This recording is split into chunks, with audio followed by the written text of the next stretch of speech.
Here's why most Nerfy or Yurfy bets lose. People are betting the pitcher and not the first inning. And it's important to separate those because they're not the same thing. A pitcher can be dominant through the first 6 innings, but still allow a run in the first. And once I realized this, I stopped looking at the overall numbers for these pitchers. Instead, I actually started pulling logs from games that he was actually the starting pitcher. That one shift changed everything. And then from there, I continued to build on it. I added a matchup check, a line movement check, and even a weather check. And now I have a system that I run in under 5 minutes before ever placing a Nerfy or Yurfy bet for the day. So thankfully that's what today's video is. So let's go ahead and jump into it. Now, once you log into Outlier, where I recommend you going is actually to this games tab and then switching over to the MLB and looking at today's games. And again, from here, you can look at every single game going on today, but we'll just click into the first one that we see here, which is the Seattle Mariners and Baltimore Orioles. Now, once you click into this individual game,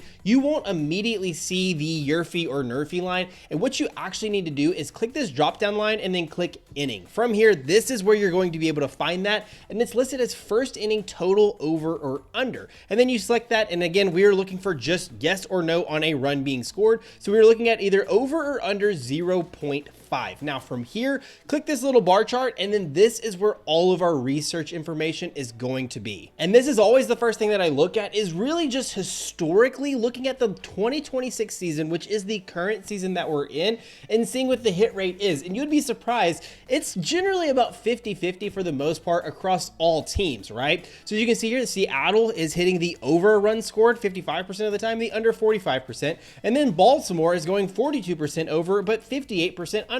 So again, both of these teams are about almost a dead even split, 50-50. However, there are some ways that we can manipulate this to actually see what can happen for each of these teams. So for Seattle, we know that they are the away team. So let's see, okay, when they are away, you can actually see that they are hitting the under much more than they are the over. And again, that kind of flips when we look at all games compared to away games. Now for Baltimore, they are the home team. So now let's click over to home team. And now you can see that the over is only hitting 35%, but the under is hitting 65%. So between these two teams, both of the unders are actually favorited, for Seattle being away and Baltimore on as the home team. So now you could stop your research there and saying, hey, I'm just going to go ahead and hammer this under because both of them hit that more often as home or away. But I recommend you not doing that and actually doing a little bit deeper dive, because there's a lot more information that you can kind of deprive from this. So let's go back to Seattle. And now you see here who the expected starting pitcher is for this game. And now all I want to do is for the 2026 season,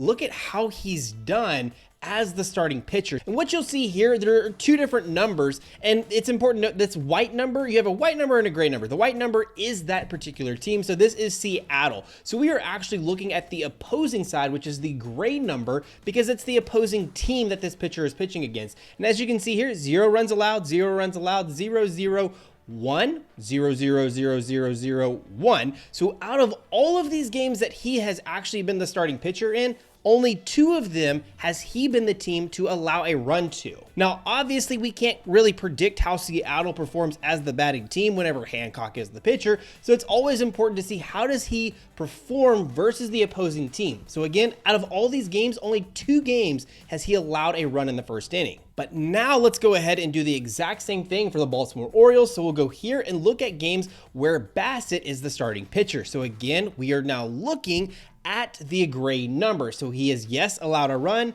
no, no, yes, no, yes, no, no, yes, yes. So it seems it is a 50-50 split. Again, you can see here 50-50 where this is happening. And if you really wanted to take this another step further, you could also say, again, Baltimore is the home team. So if Bassett is the pitcher, the starting pitcher in a home game, you can see again, gray numbers. So no, no, no, and then yes. So again, all of this seems as if it is pointing towards a first inning under for this matchup. So this is already a step up above, because where a lot of sports bettors are stopping is they're looking at just this card here, looking at what is his record, what is his ERA, innings pitched. hits per 9, which obviously that is a lot. 11 hits per 9 innings, strikeouts 5.91, but then also the whip, which is walks plus hits per innings pitched, which says 1.63 is quite high. But again, this is where most sports bettors stop their research, is saying, this pitcher is not so good. He probably will allow a run in the first inning. But when we do more research, you can see here, again, in games where he is the starting pitcher at home, in the 4 opportunities, he's only allowed a run in 1 of those 4 games. So this is a completely different lens that we already look through when we just add a couple of these filters. So now, while all of this information is really good, I actually don't recommend you stopping your research after this point. I also recommend looking at the starting hitters for each of these teams. So if we actually scroll down on this matchup tab on the right side, what you'll see are these batter stats. And I do want to mention, when you look at this, a lot of times if there are a ton of batters, like you see here, there are about 12 to 13 different batters listed. This generally means that the lineup news hasn't been confirmed yet. So if that does happen, you probably need to look up MLB projected lineups just in Google and see what the projected lineups are for that game. But once these lineups have been confirmed, then Outlier will show you what the expected lineup is, having the first batter of the game, second, third, fourth, fifth, everything and so on and so forth. So again, by the time I'm filming this video, no lineups have been confirmed. So this is the actual projected lineup for this game, where you can see Crawford, Rodriguez, Naylor, and Arozarena are the first 4 batters. Now that's about where I would stop my research, is just for the first 4 batters of that lineup. Because generally, if it goes a little bit deeper than just the first 4 batters of the inning, then the YRFI has a much higher chance of hitting anyways. So knowing that, I can look at Crawford, Rodriguez, Naylor, and Arozarena, but what I actually recommend is starting by looking at how they are versus this opposing pitcher. And the 2 metrics that I focus on mostly is the average and then the on-base plus slugging, which is the OPS. Now, when looking at OPS, it can be a very complicated formula. So really the average for the MLB batter is about 750. So anything around that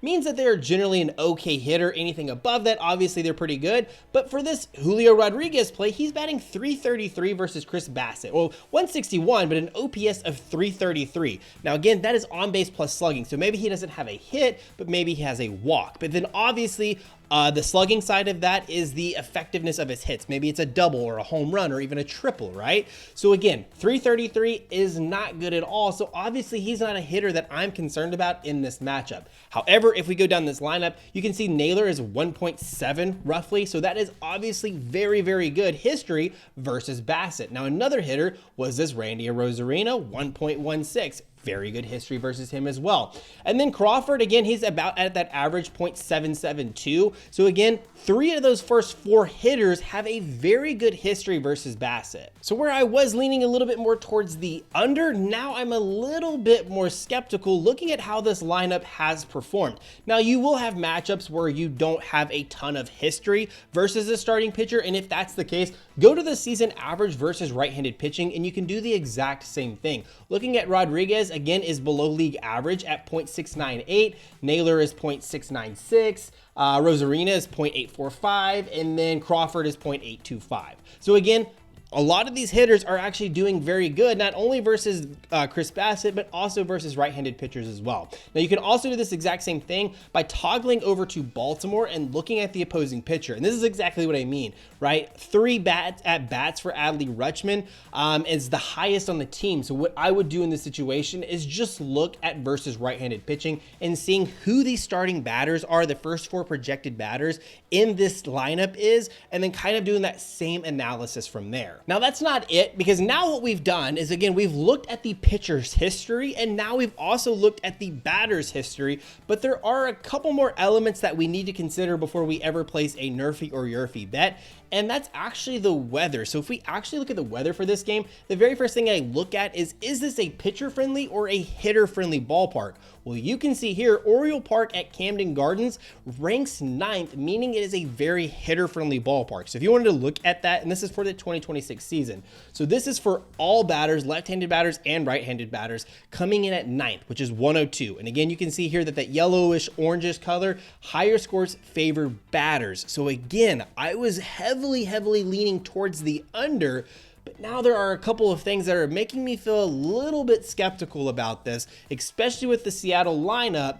and this being a very hitter-friendly ballpark. But I can actually go back, and now I can look at the weather here. This is a crosswind basically blowing from right to left, and that is important to note because if you click this information button, what you'll see here is with this crosswind, it says it affects pitch command and fielding accuracy. So that makes it a little bit more difficult for pitchers to have success in these games. So just to recap this pick and everything that we've looked at so far, we have a crosswind that is going to affect pitch command, meaning that hitters have an advantage. We also have the 9th friendliest ballpark to all hitters, which obviously is another hitter advantage. We have really good history from the Seattle side versus Chris Bassett, but also versus right-handed pitching, which again is another advantage for the YRFI.